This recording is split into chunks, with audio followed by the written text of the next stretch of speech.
to Jake Jackets.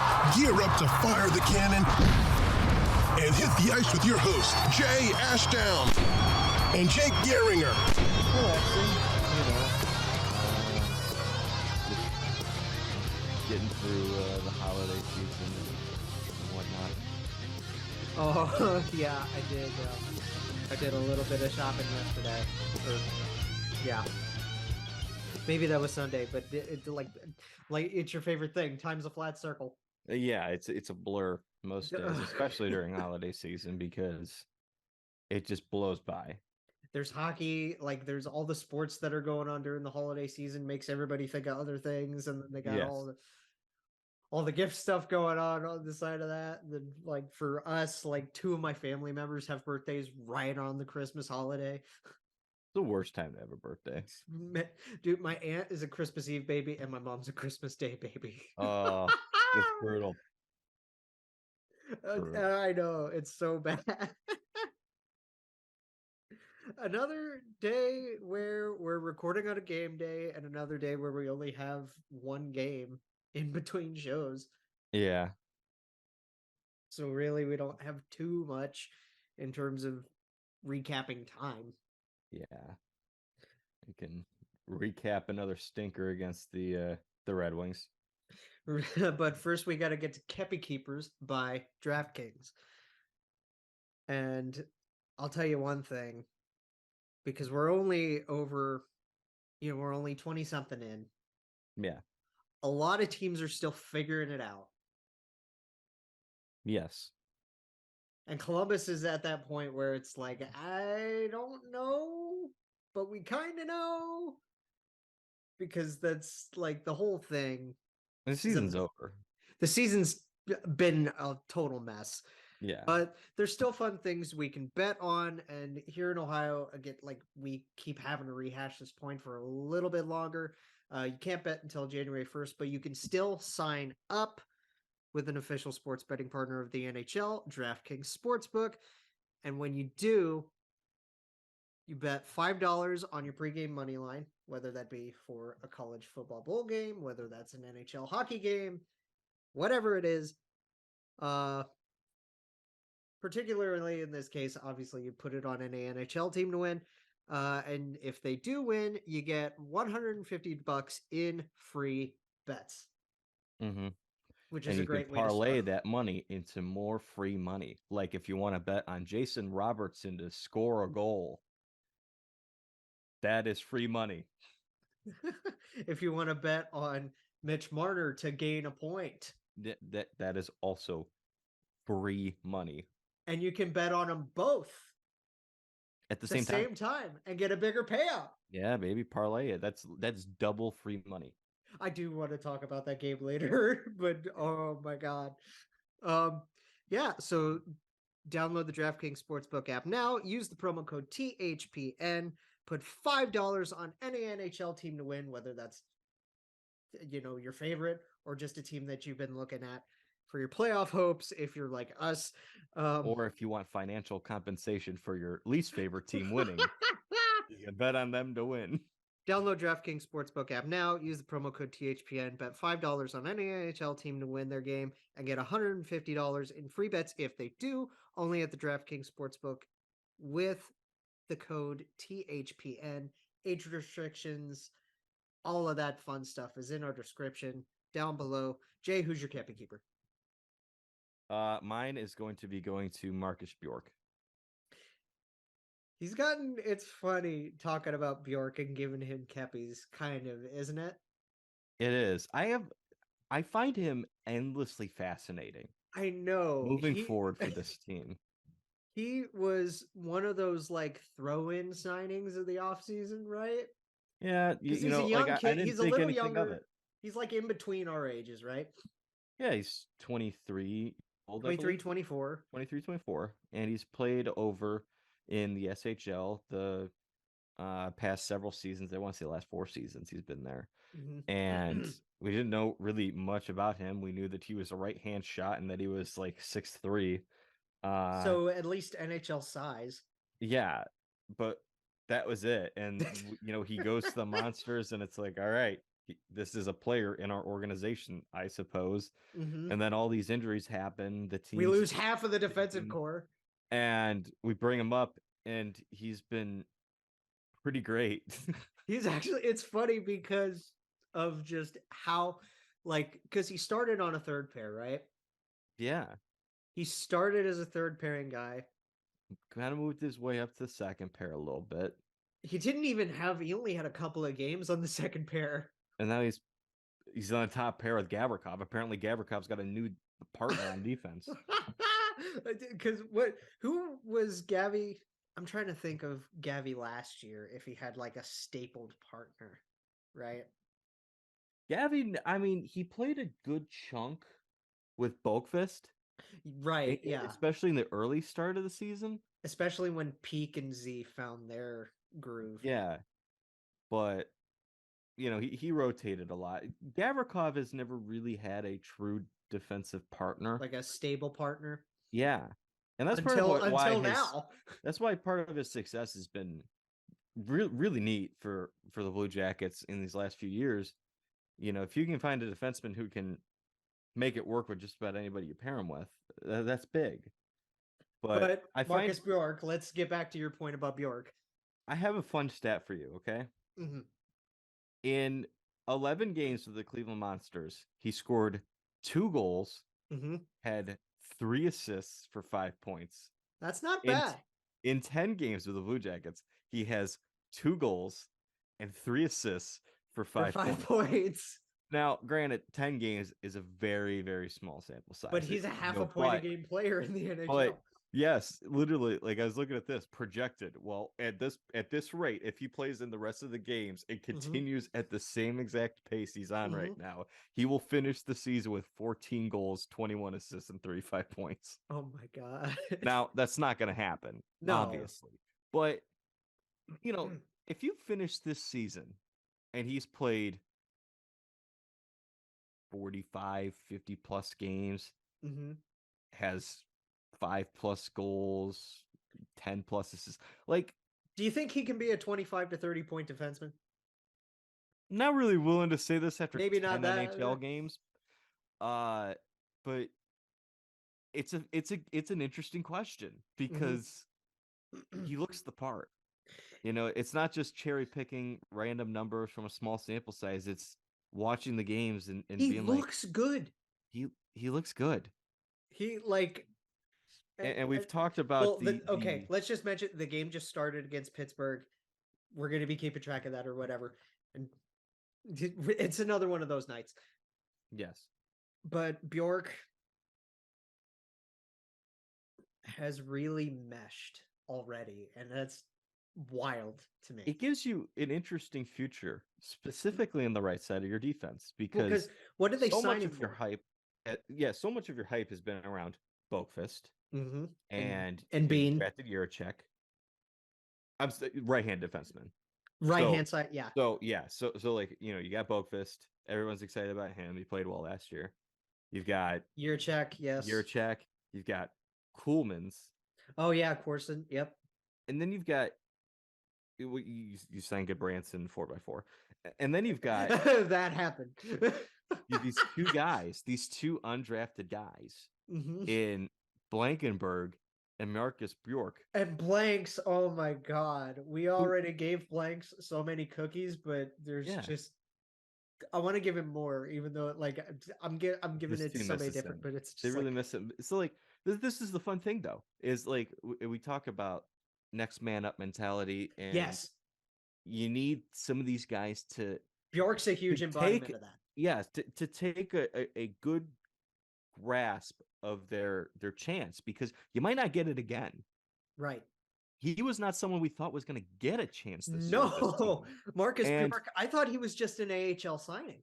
Same. So you get Blankenberg in, and Blanks steps in the lineup when Boeser goes down, and he takes a nice firm hold of his opportunity and shows you enough that really makes you excited about him. And then he goes down, and now Marcus Bjork comes up and replaces him. So there is a little bit of excitement on this defense currently, not even just for the future with Jiricek and Coolmans and Matachuk and Svozil or any of those guys. It's some of the guys you have on this roster now. It's Marcus Bjork. This random guy that we hadn't really even heard of, who in his previous 102 SHL games had 6 goals. Already has 4 goals on American ice in 21 games between the NHL and AHL. What's his contract? It was a 1-year deal. It was just one? Okay. Yes. So it's another one of those kinds of like what happened when we signed Blanks. Like, I know Blanks was just like sign him for the rest of the year and then see if you can kick in an extension. Yeah, and then very we extended similar. him 2 years. So, I mean, Bjork is an RFA. Right. You will have the opportunity to keep him around. Mm-hmm. I would imagine they're going to do that. At this point, yes. Marcus Bjork, kudos to you, big guy. He looked really good at the Panthers game too. I can't stop talking about it just because I went. Yes. But it's just like, he looked awesome. One last point that's kind of just funny to me. Yeah. Out of all the defensemen on this roster, outside of Zach Werenski, because Zach's your number 1. Yes. Has he not looked like the best defenseman on the power play? On the power play, yes, because wasn't his goal a power play goal? Yes. And but he's had some like assists on the power play too. Like he's creating chances on the power play. Oh yeah, he had an assist. Didn't he have? He had an assist on KJ's goal at the Panthers game. Yes. And he's zipping around and like finding his spots. He looks, crazy. It's funny how a guy like, it's funny how those unexpected guys are what's turning around certain pieces that didn't work to start the year. Yeah, and I think, sometimes your inexperience is your advantage. You talked about that, and let me get mine out of the way in a sec. But like you did talk about that with regards to Brad coming in, implementing this new system, and then the new guys already being used to that. Because it's the only thing they know. It's the only thing they know. Yeah. So, okay. So yours is going to Marcus Bjork. I am going to give mine to... Do I do it again? Because it's anybody you want. It's your pick. I don't want to do this again because I know I did this with Ollie a lot last year. But fuck it. Okay. It's going to Johnny Gaudreau. Yeah, he's incredible. The play behind the net to KJ was so stupid. My God, it was so stupid. He's just skating around. Like you know what it was that was so great is like you had like now granted his goal against Vancouver was off the rush. Mm-hmm. So it wasn't sustained pressure in the offensive zone, but it gave you that sense of like he's just out there skating, free will, going around the net, protecting the puck, and they're respecting him in his puck possession and his ability to draw defenders makes Kent Johnson invisible right in front of the net. Yeah. It's just so... It's so hard. It's so difficult to describe what Johnny brings to this team already. Yes. And he's just getting here. And we talk about like great players do a good job of making themselves, invisible. I think even Johnny makes greater players invisible. make other players invisible. Well, it's like we talk about how much you like never can get by an Austin Matthews, how much you can never get by, a Connor McDavid. Yeah. Because of how dominant they are. Yes. But that also comes with when you're paired with other great players, whether they're young, whether they're around your, age range, whether they're older. Johnny made KJ look invisible. Austin makes Mitch disappear. Connor makes Leon disappear. And I would say vice versa too. Yeah, exactly. Right? Yeah. So that's one of those things. So here's the other interesting thing that we've talked about is with Line A, his play driving numbers have increased in a very short sample size this season. I'm curious to see, like, everybody's under this impression that Johnny Gaudreau is just going to come in and feed Patrick Laine the puck, and Patrick Laine is going to score 40 goals. You mean like how Jake was supposed to do that last year? Right.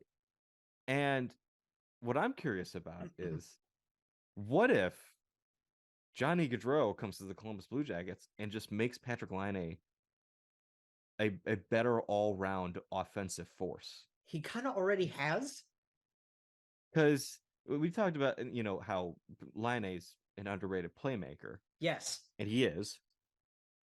But if you can get this guy to make smarter plays in the offensive zone, to not force anything, you're never really going to get the defense out of him. But I'm not asking him to do that. But if you can make him a consistent threat offensively, where he's have him learn to make smarter decisions, which, I mean, he already can. He's huge, and he's got enough hockey IQ at such a young age. Yeah.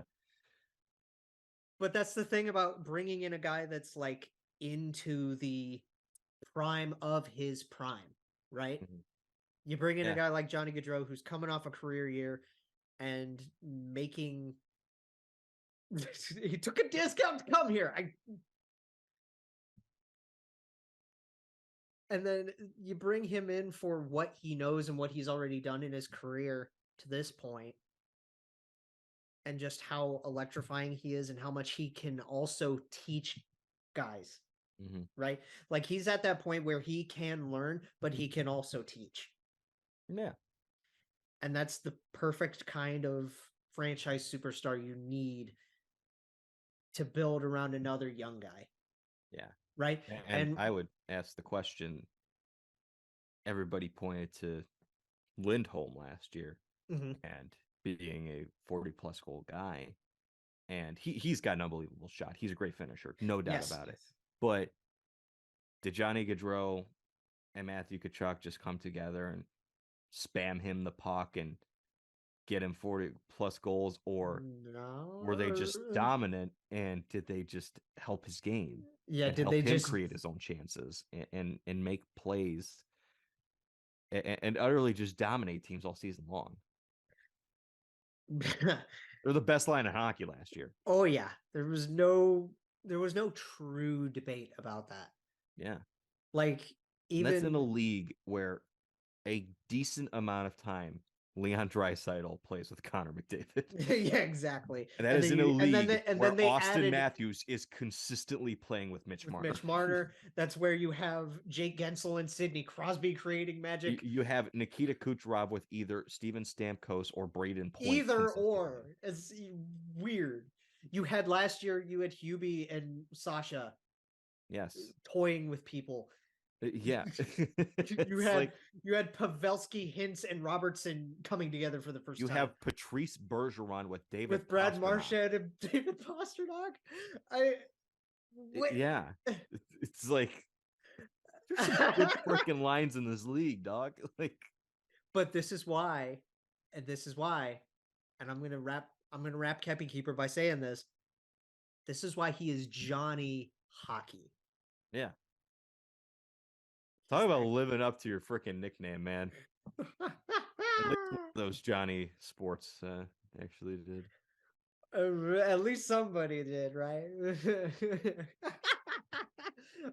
So the Red Wings game, another one that was that was disappointing, man. I felt duped by the end of that game. The 3-0 hole sucks.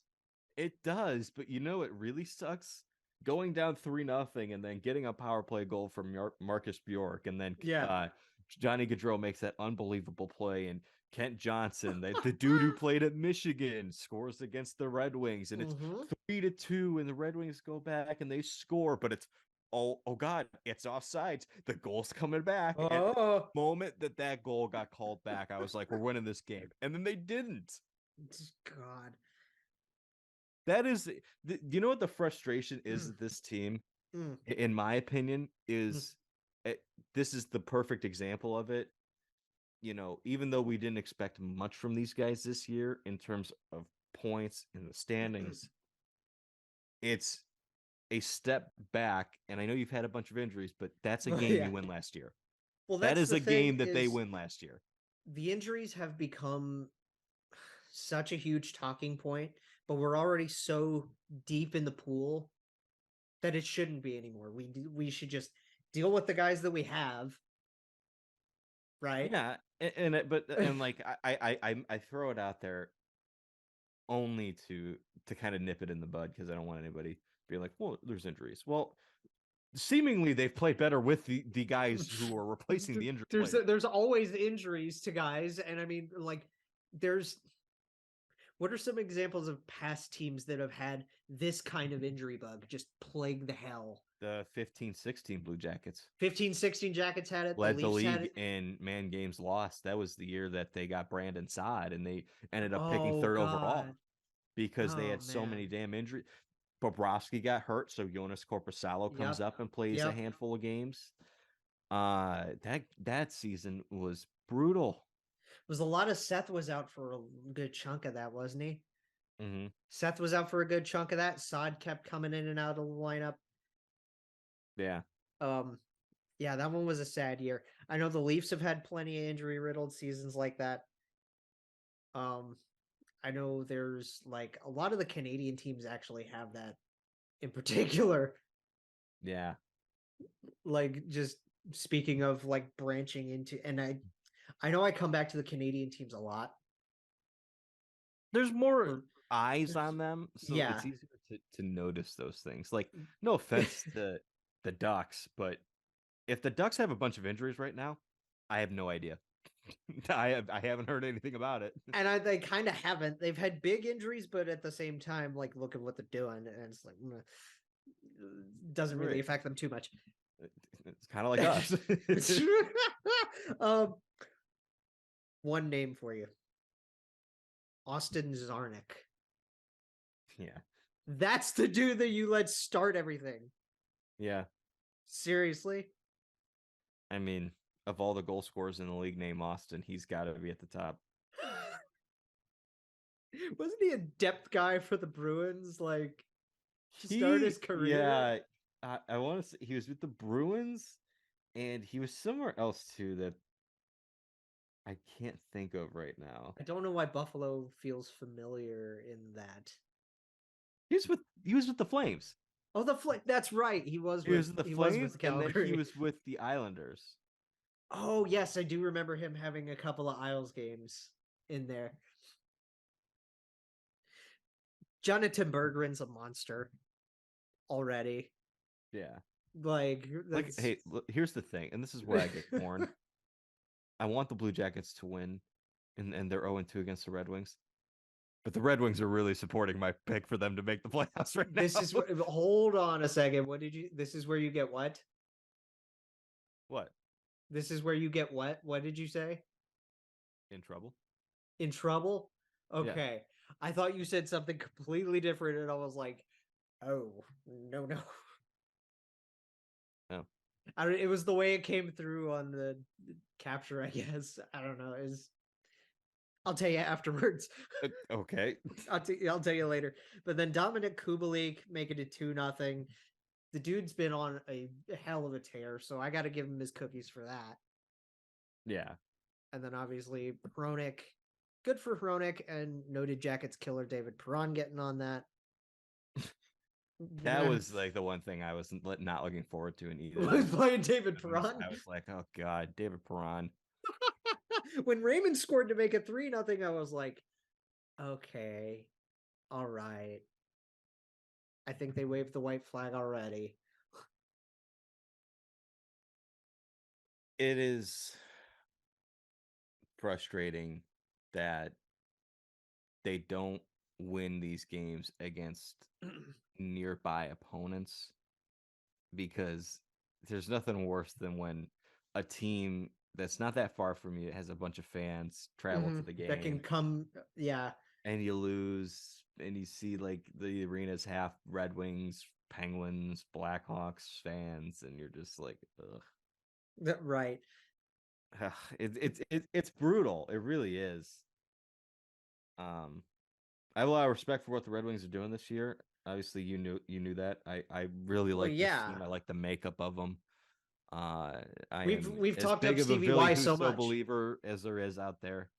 How many I think times he have is we that just guy. given, like, seriously, we can't stop talking about Steve Yzerman just because he is that kind of player, general manager. That's just been his career in a nutshell. Is just building from the ground up and nothing but success for a while afterwards. And a real quick note on the Red Wings. Interesting stretch here for them. Next 4 games. Tonight at Tampa, 2 nights at Florida, 2 nights after that at Dallas, and then 3 nights from that at home against Carolina. Those are 4 quality opponents. That's a good test to see where that Red Wings team is at. That's a decent test. Raymond also getting assists from Hronek and Piranha as a secondary is kind of funny to me. Just because it's like, oh, same makeup, cool. I was stunned that obviously the 4th goal was Andrew Kopp. I was stunned that was only his 3rd goal of the year. Yeah, because he's actually played decently. He's played well. It's just he has 11 assists. So he's got 14 points in 24 games on the year. He's doing what they want him to do. I was just stunned that he only had 3 goals. Okay, enough praise of the Red Wings. What the hell is this team in front going to do? Oh my god! When Jonas? Oh god, did they? Oh no, Johnny, baby, let's go! Let's go! Let's go! Johnny from Patty. Oh, I love it. I love it. Let's go. Let's go. Who's for the Penguins? Jari, wow. Uh-oh. Scrub. Okay, so hey, at least Johnny's still way over point per game. Anyway, back to this one. What my point? When is this team in front of Jonas Korpisalo going to play well at the same time that he plays well? Because Jonas did fine. I've not had really much of any complaints for Korpisalo this year. Wow, exactly a minute in for Johnny. His worst game of the year was against the Red Wings a week or so back. I thought the team played like shit in front of him. The team completely bailed. It's like they didn't even show up. They don't make his job easy. They really don't. Can you guys give him one? Yeah. Can you give him one where he actually is he's confident, he's dialed in, he's ready? And this was a game, this past game against Detroit, he was ready, he was good, he looked fine. He looked good. Everybody else around him did not. Give us one. And it's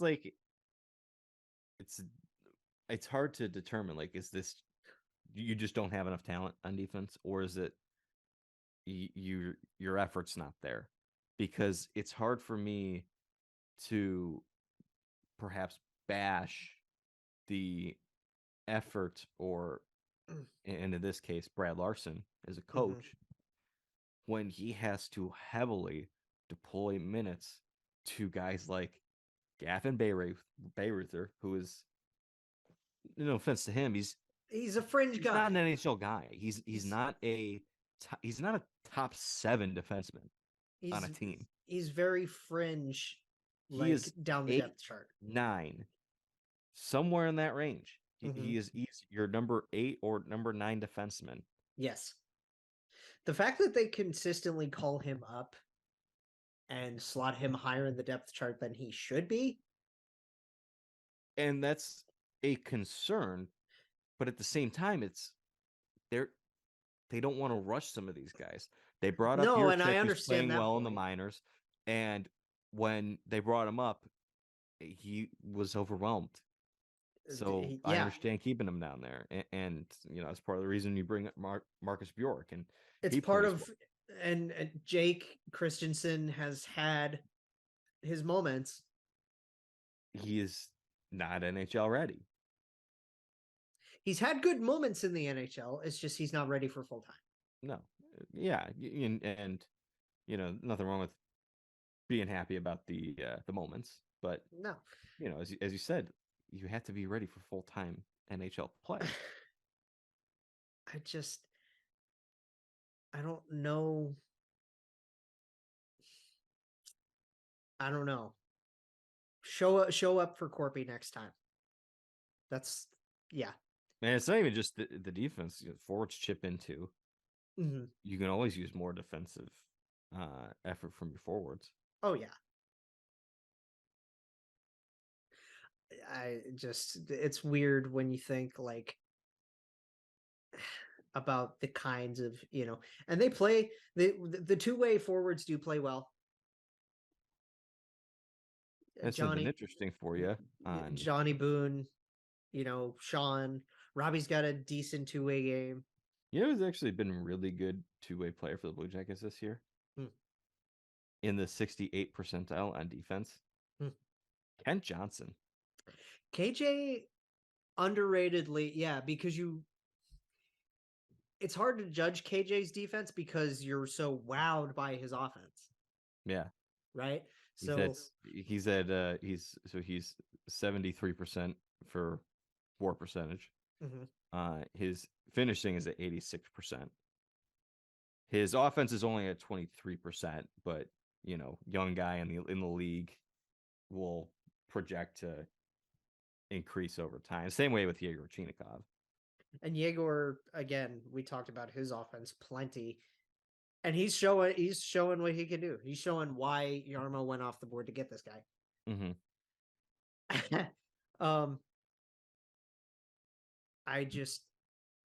I don't know. It's hard to judge when even the guys that you expect to do well defensively aren't helping. Right. But that's all I really need to say about that. Now let's get to some actual team updates. First of all, the happy one. Congratulations to our boy Kirill Marchenko. Yep, making his NHL debut tonight in Pittsburgh. Tonight, again, as of recording. Yes. I always have to preface it with that just based off of whether we get this up on Wednesday morning or whatever. So just some quick highlights on Kirill Marchenko. KHL most points by junior in 2019-2020. He was a KHL Rookie of the Month in November. He was a 3-time KHL Rookie of the Week. His points he had... So in the minors right now for the Monsters in 16 games in the American Hockey League, he had 8 goals, 11 assists for 19 points. Really good production. In 4 years in the MHL over in Russia, he in 82 games, funny enough that it came out to 82, 34 goals, 38 assists for 72 points. And in parts of 5 years in the KHL in 114 games, 34 goals, 30 assists for 64 points. That's a 0.56 point production throughout 4 years in the KHL. So this is when he's 18, 19, 20, 21. It's really good production for a young guy in that league. He was 49th overall by the Blue Jackets, I believe, in 2018. Okay. There's been a lot of hype around this guy. Well, him and Voronkov were the two big prospects that we were extremely worried about with all the Russian stuff going on around players leaving. Yes, and we're happy that Marchenko was able to come over. I'm not sure what's going to happen with Voronkov. I hope Voronkov's going to be okay anytime soon. I hope he's going to be okay. Yeah. Like, who was the Flyers? Filatov, right? Fedotov. Fedotov, right? Nikita Filatov. Nikita Filatov was... But Fedotov obviously had stuff going on with him, and Voronkov is the same. And I hope Dimitri's going to be all right. And I hope Fedotov's going to be okay. Jeez. Yeah. But it's nice to see Kirill come up and make his way over to North America. He adjusted to North America well enough. as we see now. Well enough to be over a point per game immediately in the American Hockey League, which is really awesome. And another thing that I just want to mention real quick on this topic, since we brought up Marcus Bjork, we've talked about David Yurchek and how well he's played in the minors, Kirill Marchenko. We've mentioned before Emil Bemstrom's production has been good in the minors. Trent Vogelhuber, man. He's doing a fantastic job in Cleveland. Yeah, let's developing these guys. Let's give big ups to our boy Trent. He did a lot as a player in the A as well. And was very solid, and it's really good to see that come through as a hockey mind. Won a Calder Cup with the Cleveland Monsters, or Lake Erie Monsters at the time. And he's done a lot in this organization, and I'm excited to see what the future brings for him, whether that be in the NHL with the Blue Jackets or any other team. He's an easy guy to root for, and so far, so good. Isn't he another local guy too? He's from Dublin, I believe. Yeah, isn't he also from Dublin? That's awesome. Yeah. That's so good. He played, I believe, at Miami of Ohio. Oh, yes. So big ups to Kirill, our Kirill the Thrill, the Marchenko show. I'm super excited for this kid, and I hope he does well tonight. And whatever else he has in the stint to come. Yeah, we also have Tim Berni too. Yeah, congrats to Timmy. Making his debut as well. This is another number 75 paired with number 44. Oh boy. Good luck, kid. Oh boy. Isn't he? He's another younger guy, right? He's a young guy. He's 22 years old. He was a 6th-round pick back in 2018, so same draft class as Marchenko. Gotcha. He's from Switzerland, so nice to see a Swiss product. Yeah. Over with the Blue Jackets. Maybe he'll follow in Nico's footsteps. Hopefully. Better yet, since he's a defenseman, follow in Roman Yossi's steps. Yeah, there you go. I'm just thinking of I'm trying to think of elite Swiss players, right? Right. Kevin Fiala, yeah. So in 15 games this season with the Monsters, 1 goal, 3 assists for 4 points. Last year in 72 games, he had 3 goals, 12 assists for 15 points. Okay. So doesn't really project to be much of anything in the National Hockey League. But as we mentioned earlier, play defense, you're fine. Sometimes you don't need to be projected to play in the National Hockey League to play well in the National Hockey League. Look at Marcus Bjork. Yep. So this is another unique opportunity. Ilya Mikheyev. Yeah. Just to throw another KHL name out there. Yeah. So we throw these guys out there who get these opportunities. Take it by the horns. You know, Werenski's out, Bean's out, a lot of injuries on this defense.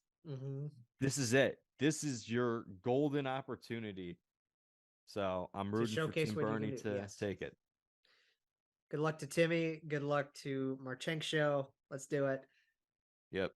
And a minute in, like exactly a minute in, Johnny makes it 1-0, which is awesome. And just to update the stats because of this, that makes Johnny tied with Boone for the leading goals with 9. And then Johnny leads in assists with 18. Boone is next with 9. He has double the assists to lead this team. Jesus. And then Johnny, that would be his 27th point. And Boone has 18. KJ's 3rd in points with 13. Funnily enough, poor Daniil is still leading the team in goals against average. Really? At a 317. Oh my God. Jonas is up to a 351.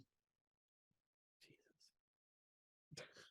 And then poor Elvis down there. I actually, just because I brought up Elvis, I want to bring up this tweet from Kevin Papetti. before we get into the heavier topic on this team. Yeah. Highest goalie cap hits in the league, 1 to 10. Mm-hmm. Bobrovsky, 10 million. Yes. Vasilevsky, 9.5. Gibson, 6.4. Hellebuck, 617. Binnington and Markstrom both making 6. Grubauer makes 5.9. Quick, 5.8. Shesterkin, 5.67. And Elvis, 5.4. So is Elvis 10th? Elvis is 10th. Okay. Since technically there's that two-way tie between Binnington and Markstrom. So I guess technically he's 9th, but whatever. He's 10th on this list. Okay. 7 of those 10 guys, 7 have a save percentage under 900. Under 900. I was just going to guess 910. Under 900. The league average this year right now is a 904, Jay. Still, Corpy is above the league average at 905. Oh my God, that is unbelievable. Oh, we know goal scoring's up, but like, whoa. It's up like crazy, but like, I think we need to have this discussion: is goal scoring just up, or is goal scoring up and goaltending is down? Right, because both can exist at the same time. Damn. I think that Connor Bedard kid might have something to do with this. So I'm intrigued of the 7. Yeah. So Elvis, Quick, and I'm gonna need some more of these names. Markstrom. I can't bring those numbers. Well, maybe if there's more. I can just guess who they are. Hellebuck's not one of them. Hellebuck's been fine this year. Actually, been really good this year.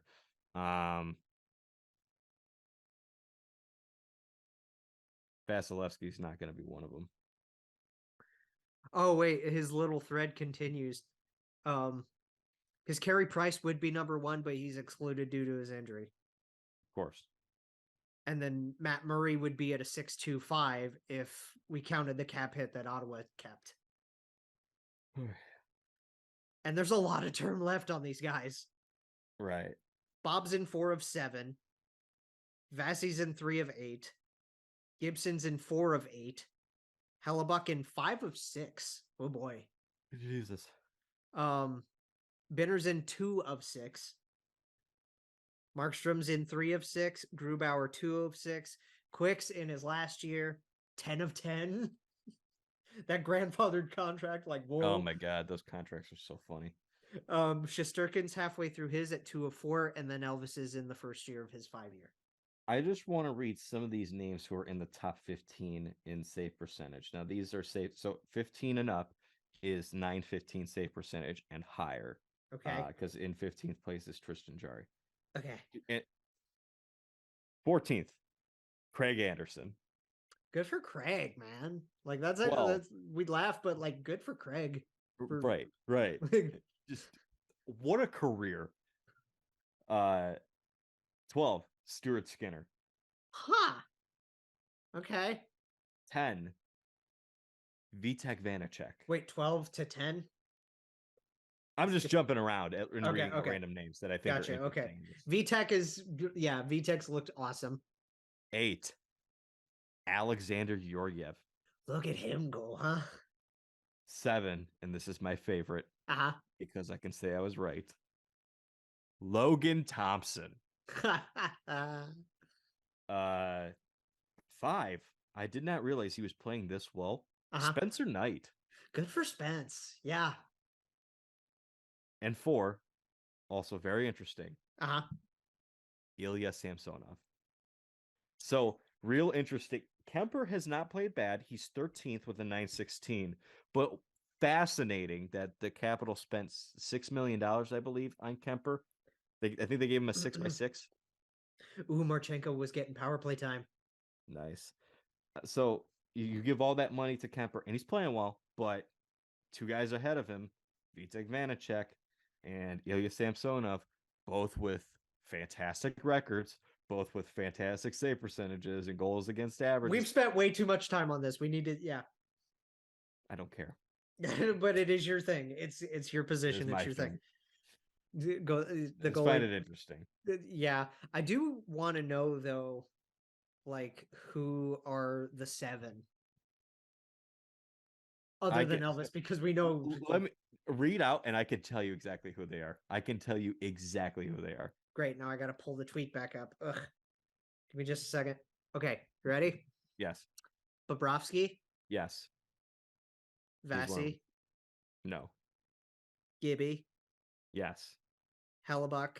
No. Binner. Yes. Oh, yes. That freaking dude. Horrific. And can we talk about, just mention this for a second, Craig Berube calling him out for his shenanigans? Oh, my God. Thank God. Someone had to. Someone finally said it. Oh, my God. He is someone close to him finally said it. What? Someone close to him finally said it, that the bullshit needs to stop. Yeah. Like, God, it only took you 2-3 years to call him no out on player's it. going to do it. No player's going to say that. Ugh. It had to be a coach. Markstrom. Yes. Yeah. Okay. Yeah. Grew is a yes. Grubauer played? Grew's played a couple, I think. I'm going to put him in there. Probably. Probably. Quickie. Yes. 100%. Shesty. No, he hasn't been great, but he hasn't been bad. I think he's 9-13. Okay, and then we know Elvis is under. Yeah. So there you go. Is that 7? Yes. Cool. Okay. Oh, we're getting another power play. Please, Marchie, do something. I don't know whether to call him Kirill, Marchenko. Like I go with Marchie just because, like, I don't know, you can't really take Kirill away from Kaprizov. Well, it's funny because I called him Kirill the Thrill CBJ edition in a story. All right, what do we got next up on the docket? Well, we're not away from the team quite yet because we went off on a big tangent. We got to talk about Jake Voracek. Yes. There's updates from the team. I didn't get a chance to read any of like the athletic articles or anything surrounding it, but he did come out in a media availability the other day. Yes. He's definitively out for the rest of the season, and I think we are needing to... Your prediction is getting more correct by the day, unfortunately. Yeah. We take for a league that doesn't take concussions seriously. The fans do. Yes. We do. And players need to as well. I read a little bit of Portsline's article and listened to some of the things Jakub Voracek said. So you did read something. Okay. There was one thing that Voracek said that I found both interesting and unbelievably scary. Which is? He said over the course of his career, he has had, on document, 8 concussions. Oh my God. And he said, it gets worse, okay? On document, 8 concussions. He said there's also been a few in there where he's like, I never got it checked, but maybe I got a little rattled, or something like that. So there's only 8 on record. Here's what's really scary. Okay, go. Let's read from 2012-13, the lockout season. So that was the season where it was 48 games. Yes. Let me read out games played to you. 48 out of 48. Okay. 82 of 82. Okay. 82 of 82. Okay. 73 of 82. Not too bad. 82. 82 of 82. 78 of 82. 69 of 69. He's played in almost everything. He played through a lot of concussions. He barely missed any time in his career with the Philadelphia Flyers.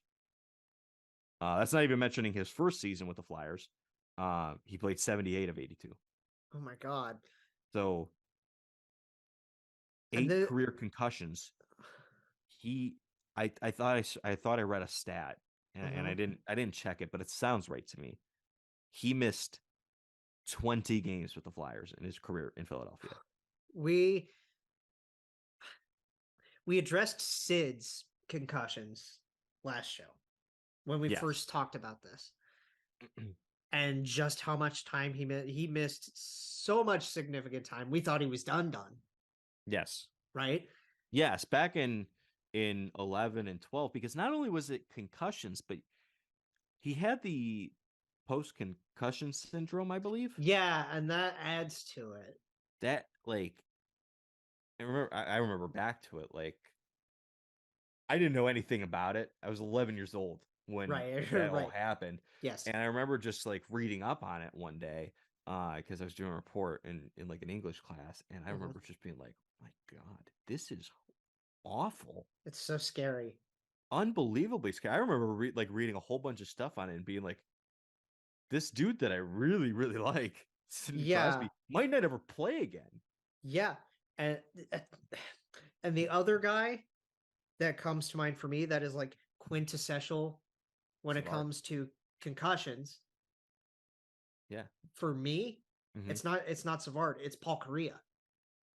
Yeah, those two I think are, you know, I don't want to say poster childs, but like, you know, there's two of the main guys that you think of because it affected them so much. And the reason I think of Savard is A, because it ended his career, but also B, just hearing some of the really, really like chilling stories about his life post-career and how it affects him in his day-to-day life.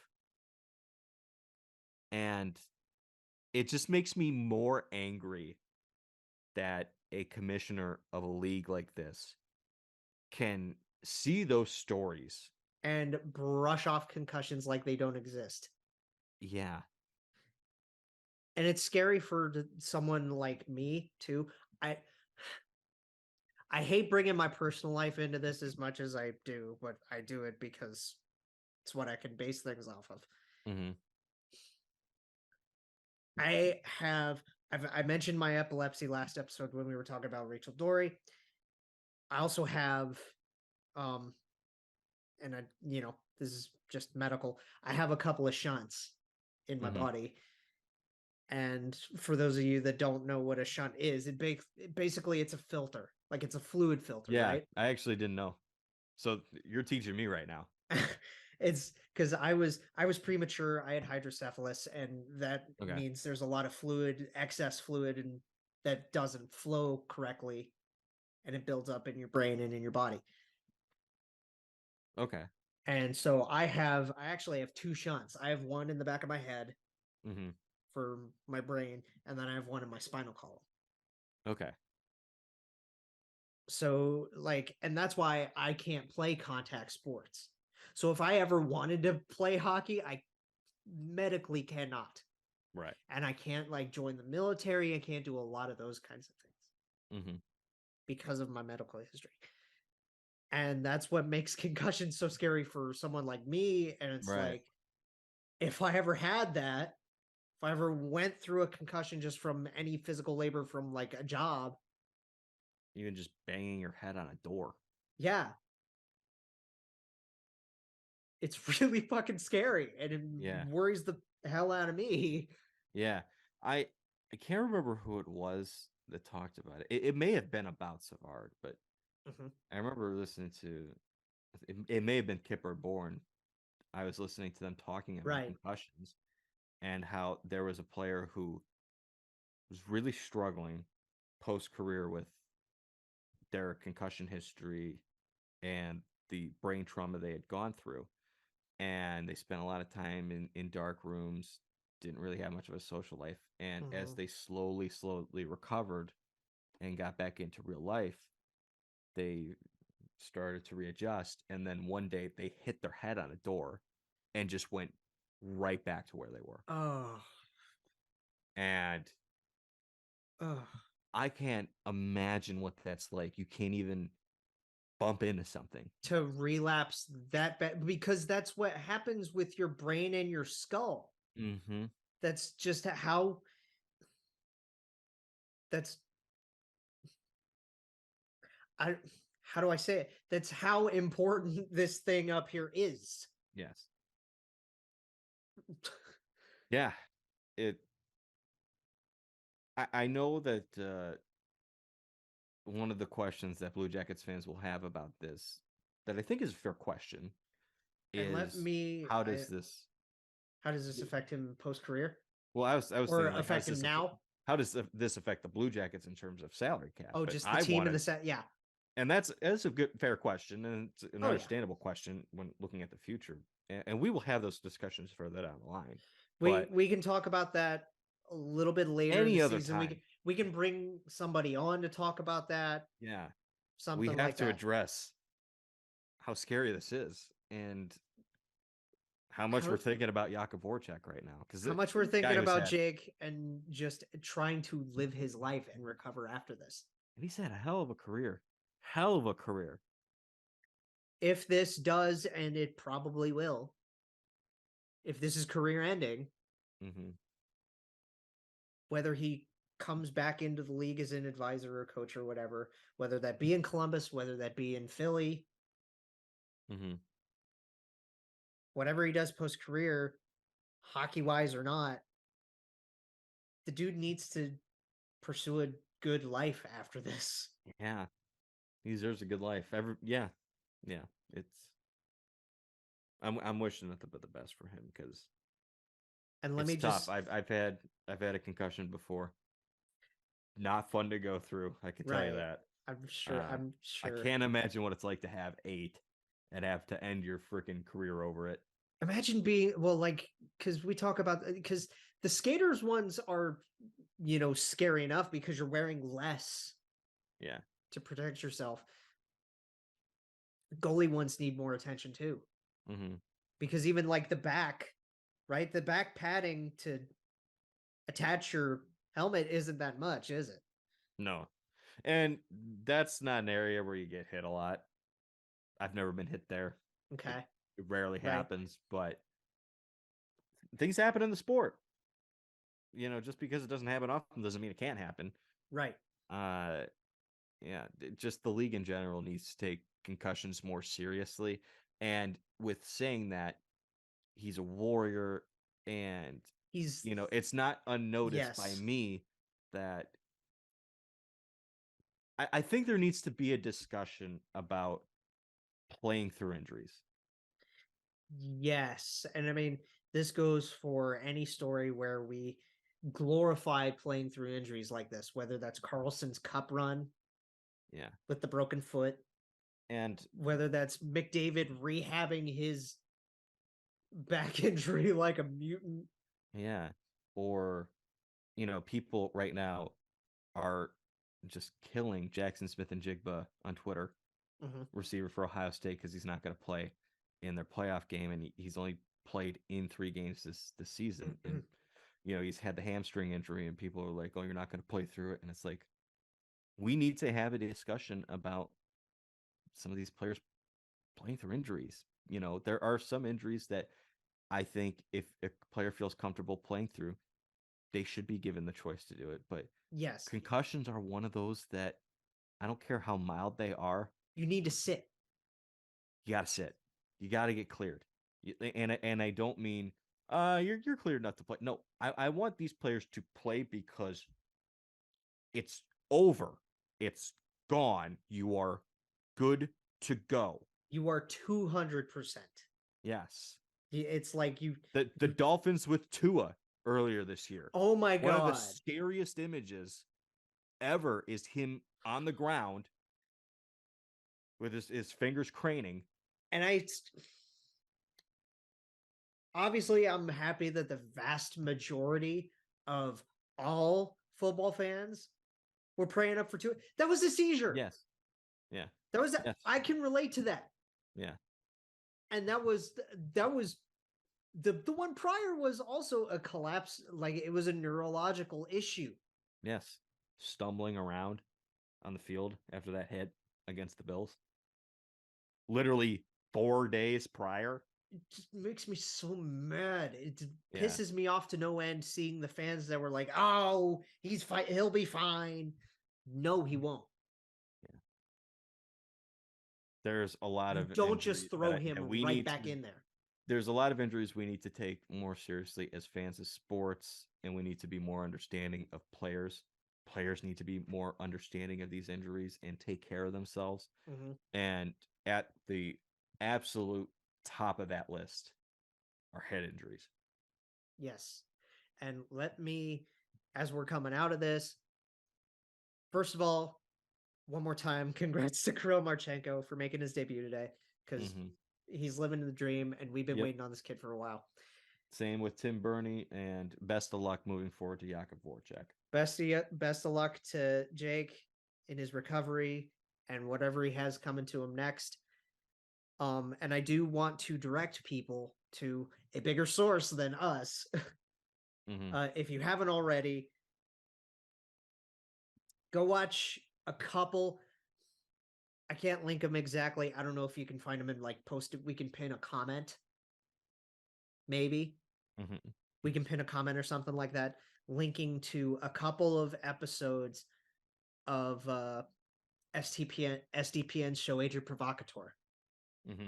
Right, about talk concussions. about concussions. Yeah, because Alan Walsh is such a huge proponent in the discussion of concussions in the NHL. Yeah, and I give him a lot of props for that. Yes. It's not easy, especially as a player agent, where you have so much money on the line for yourself in your career, to let alone having the speak out against the league has. As much as he does, that he represents in a way. And the clientele that he has. He has a lot of huge players under his management, under his watch. And this is as legit of an agent as you're going to find in the National Hockey League, and he has no issue going at this league. And there are two agents that come to mind with that, and I know Alan is blatant. Yeah. In his criticisms, like he will actively he will criticize a team or a league. He will criticize Gary Bettman. It's amazing watching through Marc-Andre.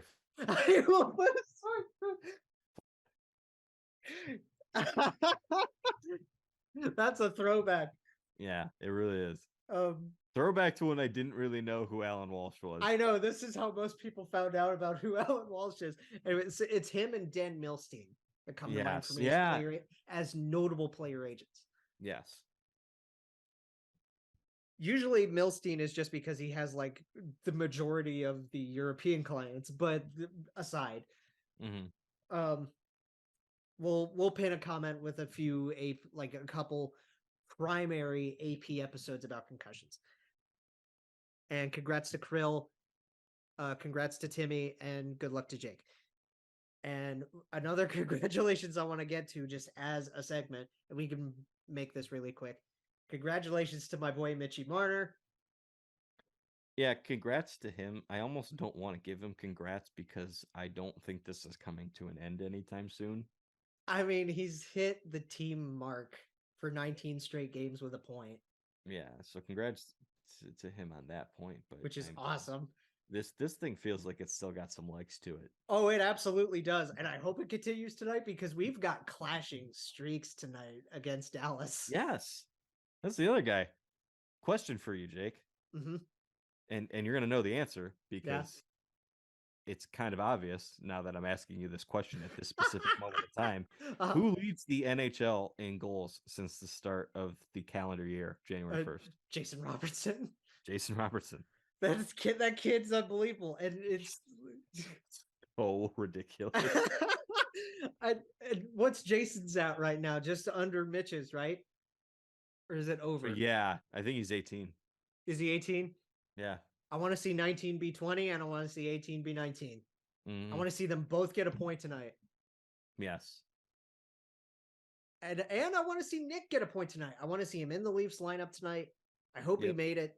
Because, we're recording this like as these games are going. I hope Nicky's actually in the lineup tonight so we could play against Jason. I believe he is. And I hope he gets a point. Get I a know point against your SGA's in brother. the That'd be lineup. fun. Oh, dude, if they put them on a line together to recreate some Peterborough magic, oh, please. Stunned that they weren't at the Sioux. Big ups to Mitchie, because that is remarkable. And you know Mitchie's my guy. Yeah. So we kind of had to at least mention it and just say, like, keep her going. And I just love that he's doing it with his hometown crowd and his hometown team, right? Yeah, he made an interesting comment. His comment was awesome post-game. because his post game was like, it's nice playing for these guys nowadays. Nowadays, right? Yeah, and I mean, I don't think they won the game that he set the record in. No, they lost that one in overtime, but it was an even. But he made his typical like, yeah, it's nice to get this, but we needed the win. What was weird? That's They're what you want to hear. Yeah, in overtime this year.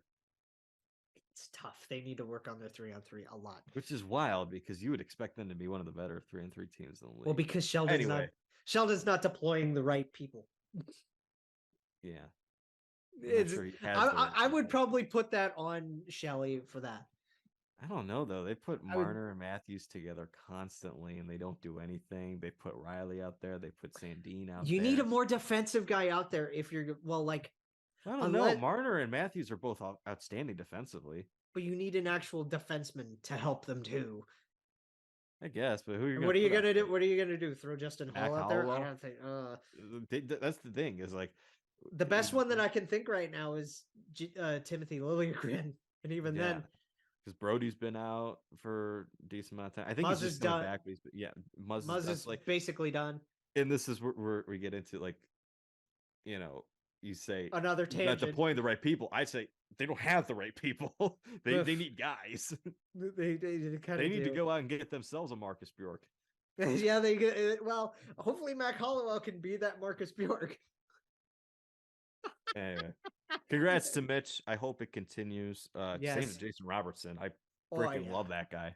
Yeah, both of them are unbelievable and so much fun. There's a reason why I love Mitch Marner. He always just has too much fun when he's out there, and why wouldn't you?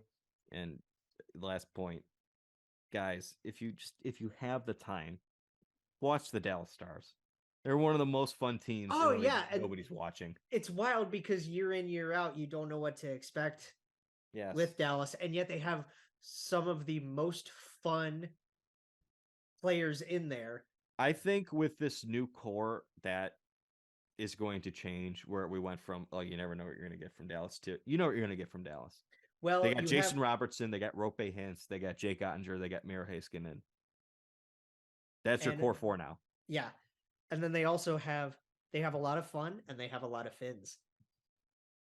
Yeah. They have like 4 Finns on their roster. Move them to San Jose. Call them the Sharks. They have like 4 Finnish players on the roster. It's wild. Can you name them? Miro. Mm-hmm. Kiviranta. Yep. Rope. Yep. And that's 3. One more. Hakanpää. There you go. 4 for 4. Yeah. Good job. Now I want to get to this because it was an interesting story that just came out the other day between the Blackhawks and the Rangers. Oh, this was awesome. Yeah, you want to talk about this? Oh man. No, I love this one. This was tweet from Ben Pope. Andreas Athanasiou is upset about Jacob Trouba. You want to know what he's upset about? I could guess. You could probably guess, right? Yeah, Quote, he's upset with all the fucking elbows. Quote, he's an $8 million man with 0 goals. I love that that's the headline. So he has to figure out how to do something when making that much. If you can't help the team, I guess you try to hurt guys on the other team. Now this is a response to him getting hit by Trouba. Yeah. Yeah. You know, right. Right. I gotta say, and this is the one takeaway that I have from this, Mm-hmm. outside of just the hockey and the statement and the incident. Mm-hmm. I am sick and tired of people complaining about the lack of personalities in this league and then getting pissed off at a comment like this. This is so good for the game. This is NBA stuff right here. This is, I get jacked up over this. I love this from Andreas Athanasiou. I want to see more of it. Yeah. Yes. Why not?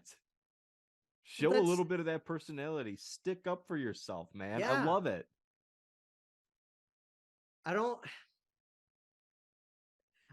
Because this is an incident where you can't just go to the media and be like, it's hockey, it is what it is, what are you going to do?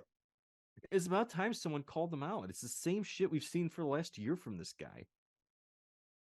He's their captain. How many times have we talked about it? He's their captain now.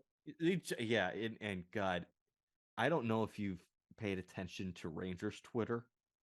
Oh, it's on fire. They do not like this guy. No, they don't. They do not like him at all. Dude, Rangers Discord in the SDPN community is just as fiery about this. The Rangers, man, are wow. What a disappointment. Pretty dysfunctional in New York, isn't it? A little bit. You look at a team that's got an $8 million captain who, and look, Jacob Trouba's only job is not to score goals, Right. But he is an offensive-minded defenseman. And he doesn't have a single goal.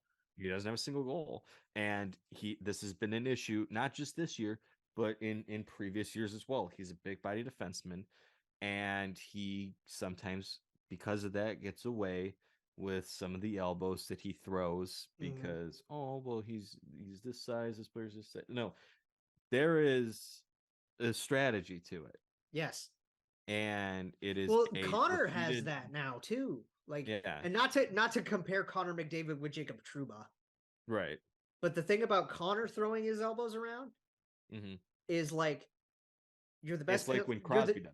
Yeah, you're the best player in the league. You have to defend yourself somehow. Because this league doesn't protect the best players in the league.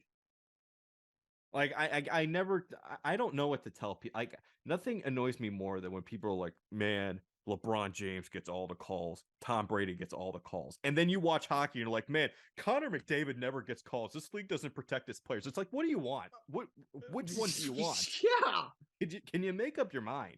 Do you want the stars to be the stars? Yes, because I'm going to tell you right now, as frustrating as it is, because I kind of want the best players to be the best players. Yeah, as frustrating as to see some of the calls that Tom Brady gets, or LeBron gets, or Steph gets, Aaron Rodgers, LeBron James, Steph Curry, those guys. Wouldn't it be outstanding to see Connor McDavid get those frickin' calls? Yeah. To see your best players be protected in this league. Sidney Crosby the same way. Did you see the most recent Bedard highlight that's going around? The one was that the one that made it 7-0 against. I can't remember what the score. What he was just making this insane passing play, and it was I just saw the one where he just went in and just shot the puck, and it was. He went through 2 trips and a blatant hook in order to make it happen. It was just that's what you got to do. That's what you got to deal with. It's ridiculous. You shouldn't have to. No, absolutely not. But that's besides the point of Jacob Trouba. But no, we talked. It's related. There's a difference between those elbows. There's a difference between a player protecting themselves and trying to just make plays, and a guy who's trying to deliberately hurt people. Yes. So I don't know. I love it. I really enjoyed it. I laughed. I saw that quote and I laughed. Yeah, I like the call out because it's if you're not going to hold yourself accountable for how you play, then other people will. Yeah. And if it's not going to be the officials that are supposed to do it. I don't see a problem with that. I know there's some people who have a problem with it and being like, oh, why are you bringing up the contract? Well, you bring up the contract because it's funny. You bring up the contract because it's a nice zinger to throw in there. Yeah, because it's hey, this is how much you're actually paying this guy. Yeah, it doesn't matter if he's making $3 or $4 or $8 million. You throw it in there as an extra zinger. but I have no problem with this. Absolutely none. I would like to see more of it, actually. I don't know why it's reminding me of Why Are You So Pissy? It did, yeah. It's Why is it reminding me of Why Are You So Pissy, Leon? Like, I don't know. why are you so 0 goals and always elbow? Why do you do bad things and not do the things that you're paid to do? Yeah. Why do you not do captain things? Why do you not do? Yeah. Well, that's the thing about a captain like Trouba, like a Foligno. Foligno will go and do that physical game. That's his game. Yeah, there's a difference between guys like that. Like you think of physical captains who stand up for their teammates. First name that just randomly comes to my mind was Callahan with the Lightning. Oh yeah, Callie would. Yeah, Callie was always like that. Callie will do that. Interesting that we connected it to a former Ranger. It's just funny trying to like he think did it of with the Rangers too, because he was the captain in New York for a little bit. Yeah, he was. I remember we talked about that. We mentioned that when we were talking about the captain history after the name Trouba. I'm just trying to think of like other. There's not really too many like physical captains in this league anymore. Yeah, not like it used to be. Because Bergeron doesn't really get physical. JT doesn't really do it. Boone can do it. We know Boone can do it. He can. He doesn't do it really anymore ever since he's been named captain because he's been too busy producing offense. Yeah. Jamie Benn still does it. A little bit, yeah. Yeah, no, now you mention it, like I don't know. Yeah. Like, I guess you know what I mean? I guess Shea Weber when he played, but he can't play anymore. Right. So like, and even then, he was just a really good player who would sometimes step in if he had to. Yeah. He's not like a guy who's stepping up on guys all the time and elbowing them. Right. You want to know why? Because he's got a really good shot and he can actually score goals. And he was actually he was intimidating enough with his physicality to begin with. Yeah. Like his all around game was big enough and physical enough that you didn't have to. Right. Interesting. It's a good point. Like now that I think about it, there's a lot more smaller and more skilled. Well, it's not all, smaller, but it's all about the skill. Most of the skilled guys are the captains in the league. Mark Stone, one of the best captains in the league, and one of the more like wow. Whether it be Stamkos or Barkov, or Taves was always a more skilled player. Yeah, he was a fantastic player in his prime. Anders Lee, Ovi, duh. How did we go this far without mentioning Crosby, Ovi? Sid, all those guys, Tavares, Matthews will be soon. Yeah. So he signs an extension. Sasha, whichever one of the twins was the captain in Vancouver, I can't remember which one, but it was always Henrik. It was always Henrik. It was Henrik. Because he was a better leader than Daniel. Daniel was a shit leader. Brady does a good mix of both. Yeah. Brady does a decent mix of both. And that's really all I can think of is like Trouba and Brady. In terms of the more physical captains, right? Who else is there that like actually will throw down and do a more physical game? The only other guy that I can think of that doesn't play anymore and Jamie and then Shea and Dustin Brown. Was Bufflin ever ever a captain? I don't think so. God, no. I don't know. God. Yeah, now you got me thinking, right? Yeah. But anyway, people get the point. We rambled on about this too much. But good on Andreas for calling him out. And not only is it like we're tied, but he's saying things that many of these fans think. Many of the fans think this. Yeah, it's like there you go. We're tied. Brian Rust. Cancel the season. Cancel, yeah. Oh God, we're down 2-1 because Gensel hasn't scored yet. Oh, Not sure when it's going to come, but it's going to happen at some point. It's gonna happen because that's what happens with Jake Yeah. Gensel. In and the my Blue mind, Jackets, we right? are down 2-1 because at some point Because Jake will- Gensel will score. We just don't know when. Right. So, okay, I want to talk about Brock Boeser, and then I want to end on something fun. So, Brock Boeser, the thing is, we thought that it was confirmed that he was getting shopped around. But the actual story is they're not actively looking at trade options. But the Canucks have given his camp permission to speak with other teams. Okay. And search trade options. So it's not that Brock has requested a trade. It's that the Canucks are in a dire situation and they're going to need to make a move at some point. And at this point, the most viable trade option for them is Brock Boeser. Yes. Where do you think he could go? Like, where do you think he'd end up? Because let's just go ahead and speculate some of this. Why not? Fun times to speculate. Part of the question is dependent on the most difficult thing to figure out in the NHL, which is the cap. Yes. Because this guy makes quite a bit of money. Mm-hmm. He makes what, 6 something, 7 something? A 6.3, I think. Okay. Somewhere in that range. So you have to find a team that can clear out, $5-6 million. Go ahead and keep talking. I'm gonna actually look up his thing. Could the Pittsburgh Penguins? They could offload Jason Zucker and maybe another piece to free up the money, and then throw in their draft picks or any prospects that are intriguing.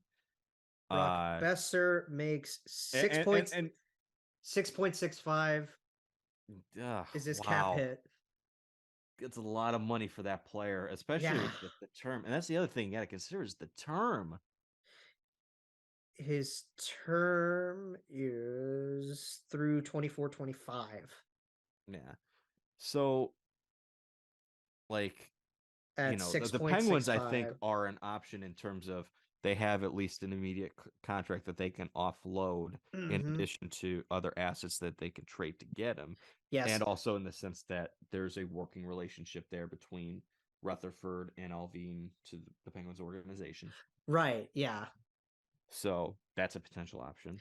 And here's I know this is very loose, but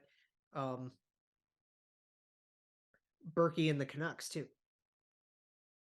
Oh yeah, true. There's another tie-in back the other way. And so the first time, like anytime a player's name comes up, everyone's like, "Well, where's he from?" Brock Boeser's from Minnesota, right? Not sure what the Wild would be able to do in terms of. I don't know if they could do too much. They're kind of stuck, especially with those contracts that they had to buy out. Oh yeah, the buyout period with Parise and Suter is the biggest restriction that they have right now. So, and I don't think that that's a viable option.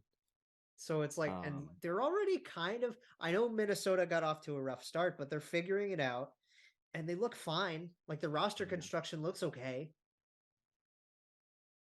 Like, do they need a Brock Boeser? I don't think so. I would be intrigued. One team that's looking to upgrade their forward group is the New Jersey Devils. Top 9 winger. They are currently, to my knowledge, very, very, very in love with Timo Meier. Yeah. So here's the thing: like, if the Sharks are trying to work out an extension and they're not really active engaging in trade talks about Timo Meier, and even though the Sharks are in desperate need of a rebuild, that's still a player you really want to keep around. But that's the funny thing about trading in division too, right? Yeah. So like I would say, if you're the Canucks, maybe reach out to New Jersey and see where their minds are at with that, because the Devils have some intriguing prospects. Yes. They've got like for some of the lower end guys, they're not going to give up a Nemec. They're not going to give up a Luke Hughes. Right. I don't think they give up Arseny Grutsyuk. But they've got a couple goaltending prospects that are interesting. We could talk to Schmid, Nico Dawes. We could talk to Neil and Alex about some of that. Of course. Also, just where they're at right now, draft pick. They could trade their first round pick. Look at what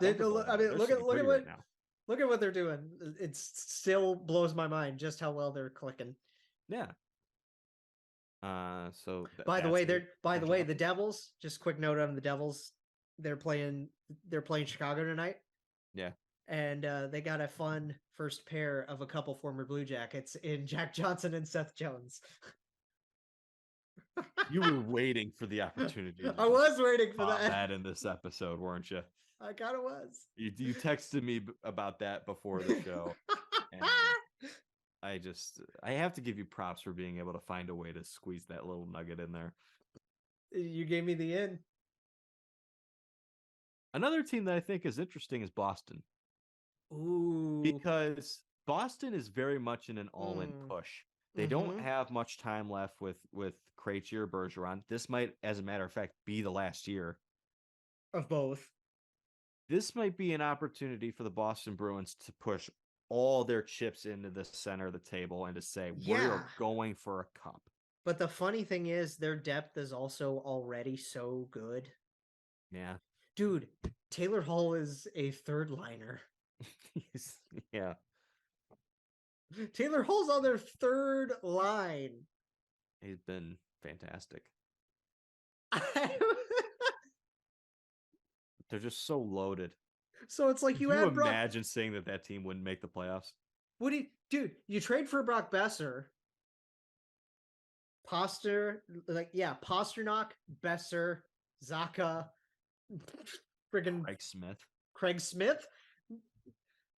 That's a loaded right wing spot right there. Yeah. My only question at that point would be what assets the Bruins have? How can they free up the money? It would be largely dependent on draft picks. Maybe Lauco, because you're not giving up Fabian Lysell. I would. Would you? I would. Absolutely.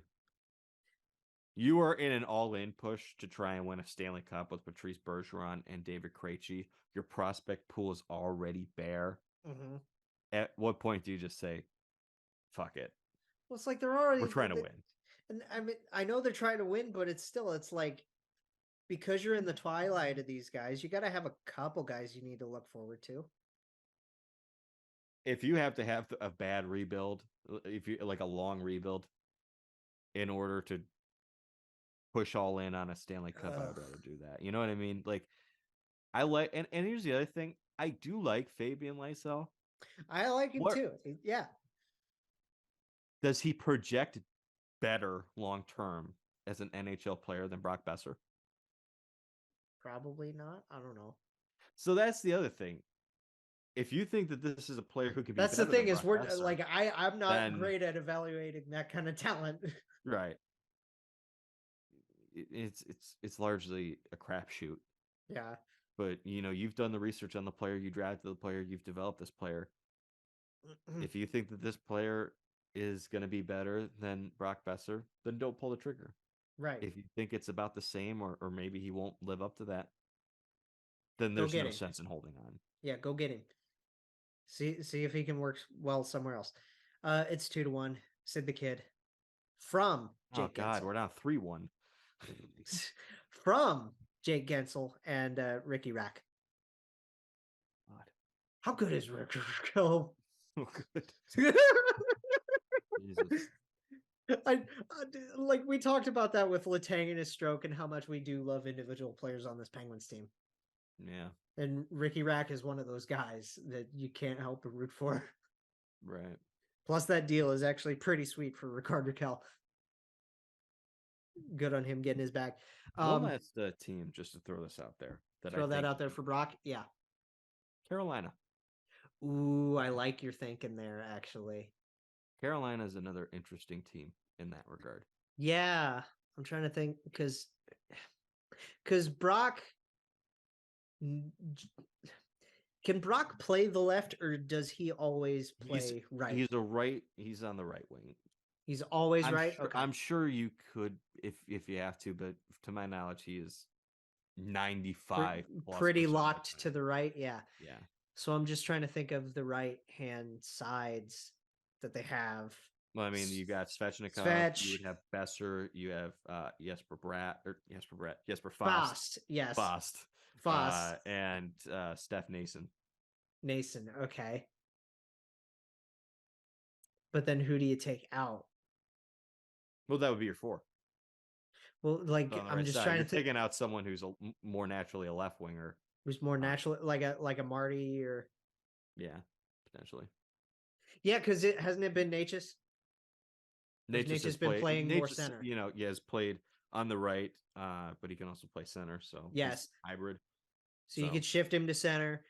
I know Marchenko plays more left. Yeah, but he can play right if he has to. Yeah, he's jack of all. He could play center too if he wants to.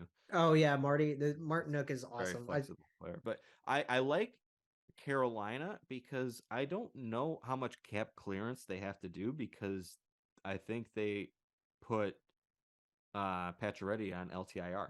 Patches is on LTIR, yes. So I think that he'll probably come back by like February. Is he coming back February, or is he just gonna? It's like February, March, or is he just gonna sit until April? Gonna come back game 1. Exactly. Are they gonna pull a Kucherov with this? Oh, he was making such a good recovery, but then he stubbed his toe and he just. Oh, he sidelined just a little bit longer. Oh. Yeah. He's practicing shooting 2 weeks prior to the playoffs beginning. Yeah. He resumed skating a month ago, but we're taking it day by day with this guy. Oh, man, it's hard shitting on the Lightning for doing that anymore because it worked. I can't shit on it. It's great strategy. I applaud it. It's a loophole. It's a loophole. It's like the perfect execution of the loophole. Yeah, I have no problem with that. Absolutely none. Okay. The Carolina is interesting. We'll keep tabs on Brock for sure, just because we love the Canucks too. Yeah. So we're gonna keep tabs on Brock regardless, I guess. And Bo. Yeah, Bo too. We gotta keep our eyes on Bo Horvat. Yep. Because he's another one of the names that's getting like thrown around in that. So I want to end on this really quick. I saw this posted in the movies channel in the SDPN Discord. Mm-hmm. It was a trailer for a movie that's coming out next year.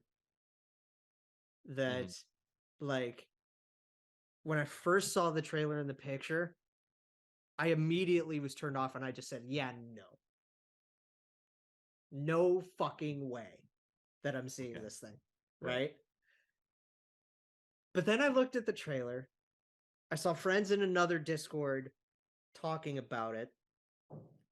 And then a good close friend of mine off of the platform said that it's based off of true events. We referred to it in the last episode. Cocaine Bear? Yeah. Is the name of this film. Yeah. I watched the trailer. I read up on it. I sent you the context to it.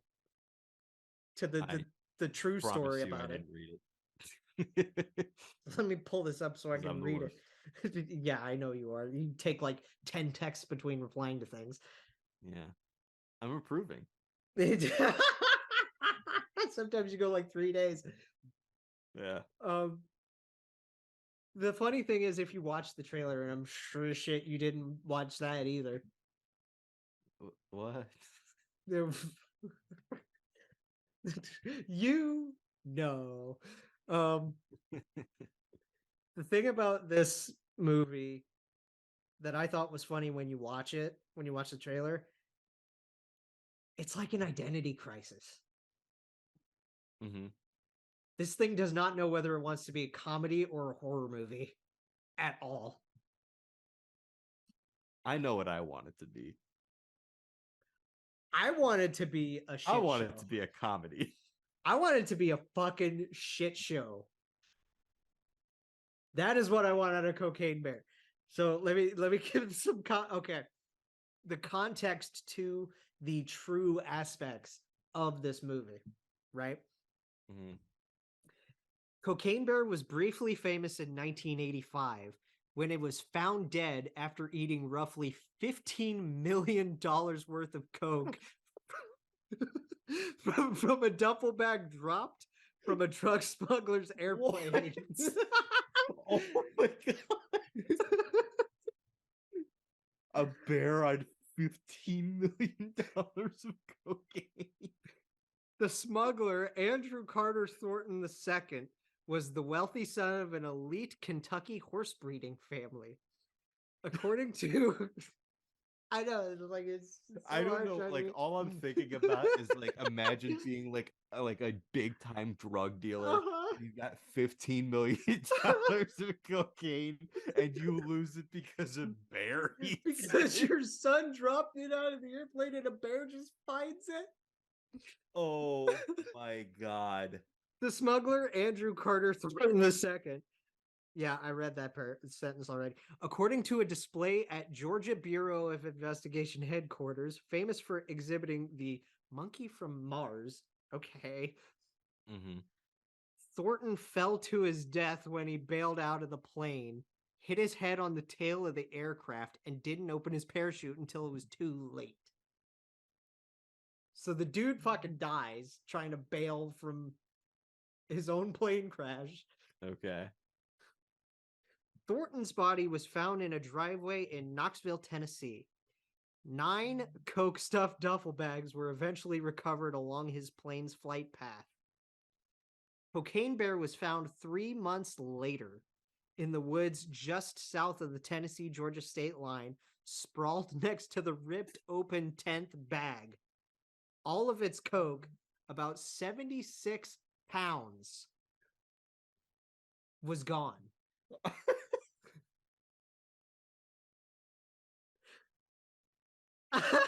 That's a hell of a weekend for that bear. Dude. Oh my god. It's a black bear. It's not even like a bit like I know black bears are pretty big, but like this is not compared to like a grizzly bear. They're not that big. When did you say this happened? The actual story? Yeah. 1985. Oh my god. The Bears haven't won a Super Bowl since. Now we know why. I was trying to find a way to make this about the Bears, and of course it happened in fucking 1985. God, that couldn't have been any more perfect. It's the combination of Cocaine Bear and the Super Bowl Shuffle. Oh my god, the Super Bowl Shuffle. The Bears saw that, just did a whole bunch, and that was it. By the way, Sid from Gensel and Gino makes it 3-1. God, we're down 4-1. I know. So I am actually very excited for Cocaine Bear because of the dude. The trailer looks bananas. Really? You think it looks bananas? You think it looks more powdery? You think it looks a little more powdery? I think it looks coked. Think it looks coked out? Mm-hmm. I really want to see this movie now just to see how much of a shit show it's gonna be. Remember, it's okay to talk about cocaine on your podcast as long as it's a bear. As long as it's not players doing it again. Koozie. Wasn't that was it? I think Mike Richards also had No, I thought his was something else. Oh, really? I think his was something else. Oh, geez. We know the Koozie story is a coke story. Yeah. But like, whoa. 76 pounds. 76 A full duffel bag. Jesus. A duffel bag. That is so much. So, like, for a few hours before this bear dies, he's the most dangerous thing on the planet. And I'm assuming that's what the movie's about, right? Just being high out of his mind. The whole movie is about what the bear did in those hours. Just the rampage that this bear goes through. God. I'm sure that's what it is. He's just the whole paper is just him as a college student. Oh my God. The bear's just writing a paper. The bear's writing a paper. Goes to the store, buys a keg of beer.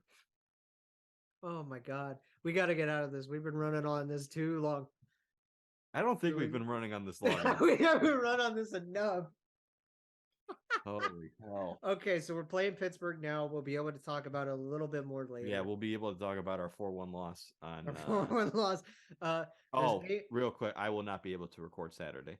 Okay, so we gotta wait a week again. Yes. That's sad because you know what happens Saturday? You know what we could recap Saturday? What? Johnny playing his old team. Yeah.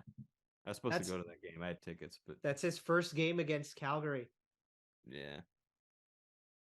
And then your boys in Buffalo get to visit us tomorrow as well. Well, we'll see what we can do against Tage Thompson. Tage Thompson and JJ Peterka and Jack Quinn. And Jack Quinn's player card is ridiculous. And 100-something point player Rasmus Dahlin. Yeah. Owen Power. Oh my God. Top 15 goalie in the NHL, Craig Anderson. Who knew Eric Comrie was going to be the one to struggle?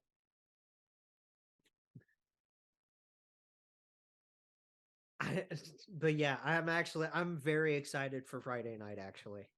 Yeah. To see what Johnny can do against the Flames for the first time in his career. Yeah, he's got to score.